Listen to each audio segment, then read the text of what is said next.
Hello mga kering, for today's video. So nandito na naman tayo na magbibigay na naman tayo ng reaction. Open yun sa mga chismis sa mundo. So ang unang chismis, ang laki ng pimple ka. Ayan, nilagyan natin ng petroleum jelly. Tiyan, naubo pa tayo. So for today's video mga kering, pag-uusapan natin yung paghihiwalay sa trending ngayon. Kung trending yung Katniel noong last few months, tapos yung Richard Gutierrez at saka Sara Labati. Ngayon naman, si Asian Pacboy at saka si Sherry White yung trending.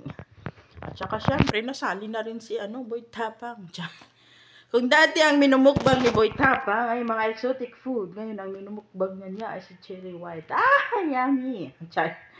So, yan mga kairin nyo na nga yung issue ngayon.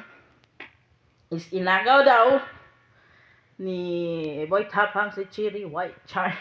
Pero ang sabi ng lahat, wala naman daw relasyon talaga si Asian Pacboy at saka si Cherry White. For the vlog lang daw at for the content and for the money ang kanilang mga show. Ang kanilang palabas na kunyari magjowa sila. Pero hindi daw talaga sila magjowa. O sana all. Tapos yun nga, no? Siguro ganyan siguro talaga yung mga tao ngayon sa mundo. Nagagamitan sa bawat isa para sumikat, para magkaroon ng madaming pera, no? Kasi napapansin ko noon, nung sila na Asian Pacboy, bihira ko silang makitang naglalambingan as in nag-kissing scene, ganyan. Parang, siguro nga, totoo nga siguro na parang lang, for the content, tapos for the show lang at for the money, for the fame. Pero ngayon nakikita ko sa kanila ni Boy Tapang, kahit bago pa lang sila, no, papansin mo talaga, ang sweet-sweet nila, no. Nag-uupakan na sila, nagkakainan na. Ayan, siguro nagpapatungan na rin. Ano pa ba?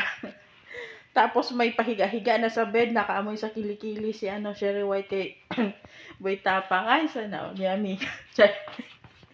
Ang bad na content natin ngayon, nakakaloka.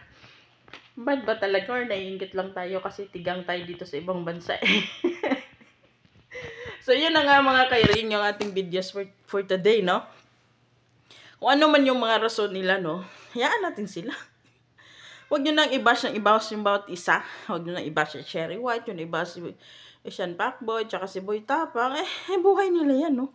Kung hindi na sila masaya sa bawat isa, di, for the go, bye-bye.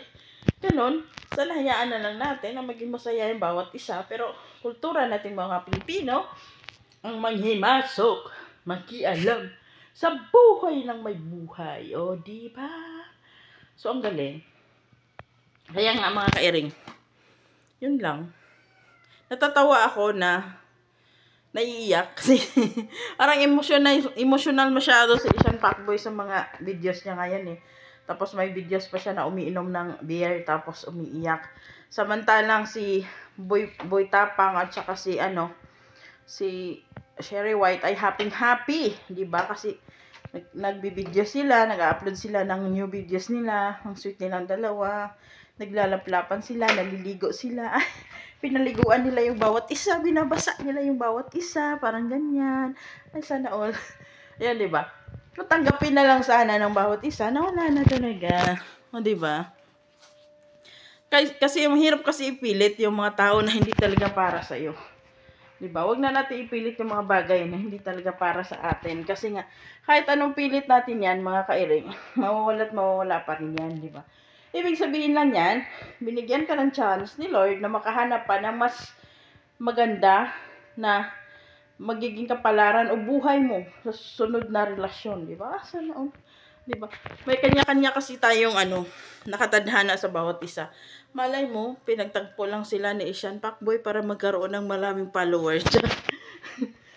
Pero hindi talaga yung pagmamahal for the fame. Sana all. Diba? Pero ang sexy ni ni Cherry White, ang sexy niya. Ang ganda niya, kinis, sana all, diba? Complete package, pandak lang. Medyo hindi lang yung height niya, medyo putot ng konti. Diba? Pero bagay naman sila ni Boy Tapang, no? Yun nga lang, mumukbangin siya nun araw-araw, Char. Wala naman kagana-gana itong content natin for today's video. Wala naman kasi ako magawa. Gusto ko lang na may upload. Tapos wala akong maisip. Tapos wala ako sa mood na mag-video ngayon. Hindi ko pa alam. Kasi iniisip ko ang dami kong gawain. Tapos kulang ako sa tulog. Ayun lang. Parang, ang boring. Di ba?